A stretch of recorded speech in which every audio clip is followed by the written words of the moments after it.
Introduction. Have you ever caught yourself thinking that you're not afraid of what's in front of you, but of what might happen? Fear rarely screams. It more often whispers. Quietly. Persistently. That's exactly why it's so dangerous. We like to think we control our lives, that we make decisions consciously. But the truth is, very often, our decisions are controlled by fear.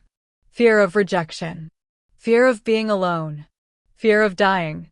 Fear of failing. Fear of being nobody. Today, we're not just going to analyze an emotion. Today, we'll look into a place where people usually try not to look. Into the darkness of their own mind. Chapter 1. What fear really is. From a psychological perspective, fear is not a weakness. Fear is a survival mechanism. It appeared long before language, before culture, before morality. When a prehistoric human heard a rustle in the dark, their body reacted before their mind. The heart would race. Muscles would tense. Consciousness would narrow to a single goal: survival. Today, there are no saber-toothed tigers. But the mechanism remains. The brain doesn't care whether the threat is real or not. If it believes danger is possible, it triggers fear. And in that moment, logic is the first to shut down. Chapter 2. How fear is born in the brain. Inside the brain, there is a small structure, the amygdala. It's the part responsible for fear. It works faster than rational thought. Hundreds of times faster. Before you even realize what's happening, your body is ready to fight or flee. That's why fear is so hard to control. It's always one step ahead of the mind. And here's the scary truth. The brain doesn't seek truth. It seeks safety, even if it has to deceive you to get it. Chapter 3. Primal fears that live within us. We fear the dark.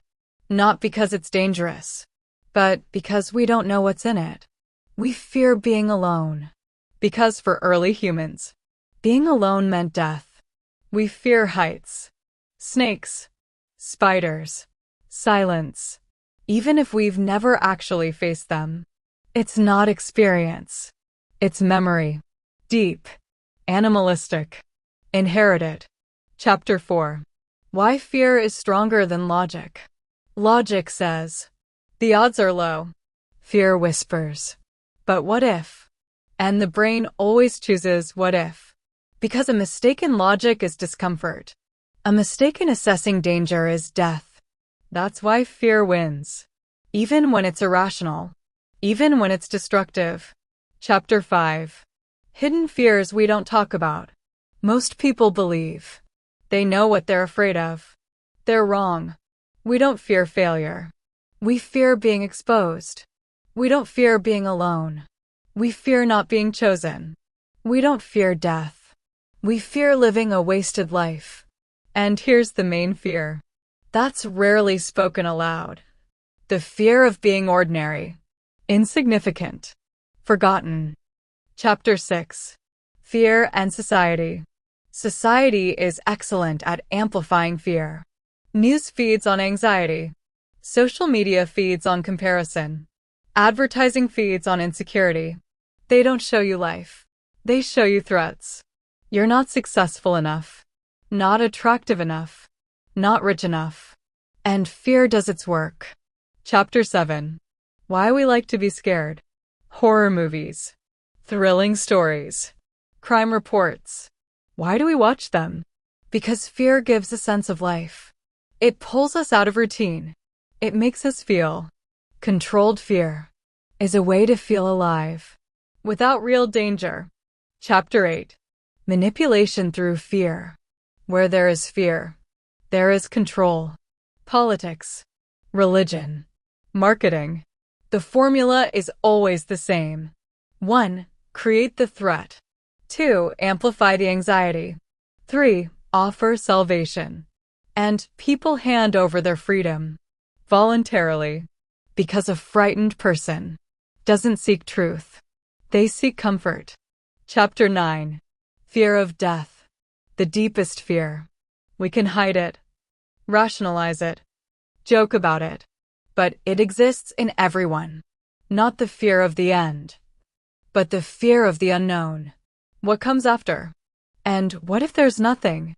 It is this fear that drives people to believe, to create meaning, to leave a mark on the world. Chapter 10. How fear controls our decisions. You think you're choosing caution, but in reality, you're choosing fear. You think you're postponing, but in reality, you're scared. Most unrealized lives are not ruined by circumstances. They are ruined by the fear of taking action. Conclusion. Fear is not an enemy, but it's not a friend either. It's a signal, ancient, strong. The question is only one. Who is in control? You or fear?